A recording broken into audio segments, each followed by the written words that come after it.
Bonjour et bienvenue dans cette vidéo. Le monde des crypto-monnaies, bien qu'encore jeune, regorge d'arnaques, mais aussi de cryptos d'avenir. Certaines ne servent à rien et n'ont aucune utilité dans le monde réel. En revanche, il en existe d'autres qui, elles, ont de véritables applications dans le monde, et leur utilisation risque de très fortement se démocratiser. Voici 5 cryptos d'avenir qui pourraient exploser dans les années à venir. Avant de commencer, assurez-vous de vous abonner à notre chaîne YouTube pour ne manquer aucune nouvelle vidéo. Vous pouvez également télécharger gratuitement le guide « Blockchain, crypto-monnaie, les bases pour investir avec succès ». Crypto numéro 1, Stellar. À l'instar de Bitcoin, Litecoin, ou encore Ripple, Stellar est une des crypto-monnaies qui se veut être un système de paiement. Stellar est open source, sa blockchain hybride est ouverte à tous les acteurs souhaitant réaliser des paiements décentralisés comme des particuliers, des organismes professionnels, des réseaux de paiement, des banques, etc. L'objectif de ce projet est d'avoir une plateforme, facile d'accès, offrant la possibilité d'effectuer des micro-paiements et des transferts internationaux rapides, fiables, et avec très peu de frais. Le réseau peut supporter jusqu'à 1000 transactions par seconde. En moyenne, une transaction est validée au bout de 3 secondes. Les échanges monétaires. Stellar a besoin d'institutions existantes, afin de garantir les dépôts et les retraits à l'instar d'une banque. Sur le réseau Stellar, ces institutions sont appelées Ancor, ou Ancre. Elles agissent comme des passerelles entre une devise spécifique comme l'euro, le yen, le dollar et le réseau. De plus, elles permettent de conserver un carnet d'ordre mis à jour en temps réel. Ainsi, vous pouvez déposer des euros pour les échanger contre des dollars, et les envoyer à un ami aux États-Unis. Le réseau convertira automatiquement ces devises au meilleur taux en vigueur. Les frais. Chaque transaction a des frais négligeables de 0,00001 lumen. Ces frais existent uniquement pour empêcher des utilisateurs ayant des intentions malveillantes de saturer le réseau. De même, le réseau Stellar exige que tous les comptes détiennent un solde minimum de 0,5 lumen. Cela permet de ne conserver que des comptes actifs. Crypto numéro 2, Basic Attention Token. Créé en 2016, le projet Basic Attention Token est une plateforme décentralisée basée sur Ethereum, et qui se concentre sur la publicité et le respect de la vie privée des internautes. Son créateur, Brendan Esch, n'est autre que le fondateur du langage de programmation JavaScript, et le cofondateur du navigateur Mozilla Firefox. Le but du Basic Attention Token est de résoudre les problèmes que rencontre le secteur de la publicité sur Internet, notamment les 3 acteurs principaux, à savoir les utilisateurs qui ne reçoivent pas le contenu publicitaire qui leur correspond, ou alors de la publicité en masse. Les créateurs de contenu qui ont du mal à monétiser leur création et à se rémunérer correctement. Les annonceurs qui sont régulièrement victimes de fraude, ou que l'on oblige à payer pour diffuser leurs annonces publicitaires. Aujourd'hui, le secteur de la publicité sur Internet est largement dominé par les 2 grands acteurs que sont Facebook et Google, qui représentent à eux 75% du marché de la publicité en ligne, et qui prennent de grosses commissions au passage. Pour résoudre ces problèmes, Basic Attention Token propose de rémunérer les utilisateurs qui acceptent de visionner des publicités et qui utilisent son navigateur, Brave. Affecter un pourcentage de rémunération aux créateurs de contenu. Faire un ciblage optimal et fournir un rapport détaillé aux annonceurs, sur l'efficacité de leur publicité de façon à ce qu'ils aient un meilleur retour sur investissement, par rapport aux sommes engagées en publicité. Fonctionnement de Basic Attention Token. Basic Attention Token ne fonctionne aujourd'hui que sur un seul navigateur, Brave. Des études sont menées pour l'intégrer aux autres navigateurs, mais il semble peu probable que des géants comme Google acceptent de partager les recettes, et de se voir imposer ce nouveau système. Pour pouvoir montrer des publicités aux utilisateurs de Brave qui comptent aujourd'hui déjà plusieurs dizaines de millions d'utilisateurs, les annonceurs doivent immobiliser des jetons bait et passer par des smart contracts basés sur la blockchain Ethereum. À chaque visionnage d'une publicité par un utilisateur, une quantité de jetons est débloquée et répartie comme suit. Un pourcentage est donné aux utilisateurs qui ont visionné la publicité. Le navigateur Brave en prend une partie. Un pourcentage revient aux créateurs de contenu. Cela permet plusieurs avantages. Les utilisateurs peuvent être rémunérés pour chaque publicité visionnée, et leurs données personnelles sont respectées et protégées. Elles ne sont par la suite pas revendues aux plus offrants. Le navigateur Brave joue le rôle d'intermédiaire et prend une infime commission comparée à ce que proposent actuellement Google et Facebook, ce qui augmente la rémunération des créateurs de contenu. Les annonceurs de leur côté reçoivent des données plus précises sur le ciblage de leurs potentiels clients, et feront des économies en réduisant les campagnes inutiles. Crypto numéro 3, VeChain. VeChain est un projet lancé par la fondation VeChain basée à Singapour en août 2017. Lors de sa création, VeChain reposait sur la blockchain Ethereum, mais depuis mi-2018, le projet dispose de sa propre blockchain nommée VeChain Tor. En se basant sur la technologie blockchain, la société VeChain souhaite numériser des actifs pour permettre de meilleures interactions entre le monde digital et le monde physique. Pour cela, VeChain offre à ses utilisateurs la possibilité de suivre n'importe quel produit, et d'en assurer la traçabilité.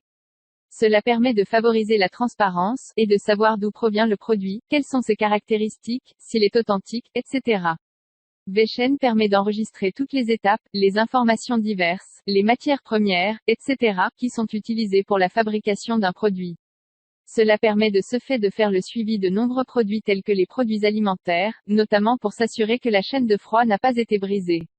VeChain pourrait également se révéler être un outil intéressant dans la lutte contre la contrefaçon. Ce fléau coûte chaque année des sommes énormes, principalement aux grandes marques.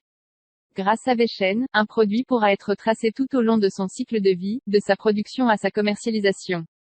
Les entreprises ou consommateurs pourront consulter les données d'un bien stocké sur la blockchain et ce, en toute transparence, avec la certitude que ces données n'ont à aucun moment subi de falsification ou de modification mal avisée.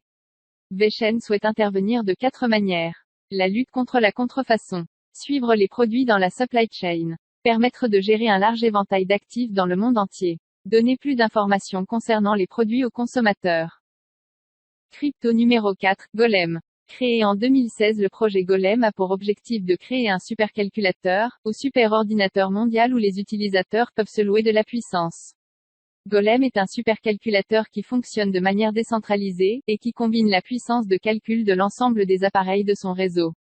Le concept est de pouvoir prêter ou louer une partie de la puissance de son ordinateur qui n'est pas utilisée à d'autres personnes qui, elles, en ont besoin pour effectuer des calculs ou réaliser des tâches complexes. Il y a donc un fournisseur de puissance d'un côté, et de l'autre un demandeur de puissance, connectés entre eux par le réseau Golem. Ce demandeur peut par exemple être un développeur de logiciels, une personne ayant une activité dans l'intelligence artificielle, ou une personne lambda qui a besoin ponctuellement de plus de puissance pour jouer en ligne par exemple. Le prix de la location de la puissance est fixé librement par le fournisseur, et finira par s'ajuster avec le temps en fonction de la loi de l'offre et la demande. Le fournisseur reçoit une liste des demandes et choisit celle qui l'intéresse le plus, puis envoie ses conditions tarifaires aux demandeurs. Ces derniers reçoivent les prix et peuvent vérifier la réputation du fournisseur avant de passer un accord avec lui. Le contrat est passé via un smart contract basé sur Ethereum. Le nombre de GNT, Golem Network Token, est fixe. Il y en a 1 milliard en tout et ils ont été distribués lors de l'ICO en 2016, qui est une levée de fonds comparable à une introduction en bourse. Leur répartition a été faite comme suit. Équipe Golem, 60 millions soit 6%. Golem Factory GmbH, 120 millions soit 12%. Participants au financement du projet, 820 millions soit 82%. Ces jetons vont notamment servir au paiement des fournisseurs de puissance par les demandeurs lors d'une transaction, à rémunérer des développeurs de logiciels ainsi que les testeurs de ces nouveaux logiciels. Crypto numéro 5, Tron. Créé en 2017 par l'entrepreneur chinois Justin Sun, la fondation Tron a levé 70 millions de dollars l'année de sa création grâce à une première ICO, basée sur la blockchain Ethereum. Tron a été développé pour rendre le contenu de divertissement plus facile à vendre et moins cher à consommer. En théorie, cela devrait fonctionner puisque cet objectif peut être atteint en plaçant le contenu sur une blockchain, et les créateurs et consommateurs dans un réseau peer-to-peer, ce qui élimine les intermédiaires. Le réseau a mis en place un ensemble de mécanismes de consensus, qui peuvent utiliser un coût minimum pour résoudre les problèmes d'identification et de droit d'auteur dans les transactions en ligne. Il utilise également des transactions point à point pour éviter la structure de règlement centralisé traditionnelle. Le réseau peut jouer le rôle de lieu de rencontre entre les utilisateurs et les développeurs. Tron est avant tout un système d'exploitation, mais plus précisément une plateforme blockchain décentralisée. Avec Tron, les producteurs de contenu, que sont les images, les vidéos, les textes, l'audio, pourront directement les proposer aux clients et en obtenir les gains via le TRX. Autrement dit, chaque client pourra acheter ou visualiser un contenu digital sur Tron, payé en TRX, et qui sera converti plus tard. Ainsi, il n'y aura désormais plus de médiateurs ou d'intermédiaires. Les clients pourront directement interagir avec les créateurs de contenu, et faire de bonnes affaires. Les transactions sont très rapides. Le réseau peut prendre en charge jusqu'à 2000 transactions par seconde. Une telle capacité est de bon augure pour l'avenir évolutif de Tron, et le potentiel du réseau à révolutionner les médias en ligne. Si l'on compare cette capacité à celle d'autres jetons comme Ethereum, qui a une capacité de 25 transactions, ou Bitcoin, 3 à 6 transactions, on voit clairement à quel point la vitesse de réalisation des transactions est énorme. Vous pouvez créer des dApps sur le réseau. En créant une dApp, application décentralisée, sur le réseau et en y proposant du contenu, vous pouvez recevoir des biens numériques en retour. Ceux-ci peuvent être soit des jetons TRX normaux, soit un jeton que vous avez créé et qui est soutenu par TRX. En tant que tel, vous pouvez être rémunéré pour les efforts que vous avez déployés pour créer l'application et le contenu qu'elle contient. Si vous ne souhaitez pas créer de dApps, alors la vaste gamme qui a déjà été créée est toujours disponible. Merci d'avoir suivi cette vidéo jusqu'à la fin. Si elle vous a plu, n'hésitez pas à nous faire part de votre avis dans les commentaires, et à la partager sur les réseaux sociaux. Vous trouverez également dans la description de cette vidéo, différentes ressources utiles, comme l'ensemble de nos livres numériques gratuits et téléchargeables. À bientôt.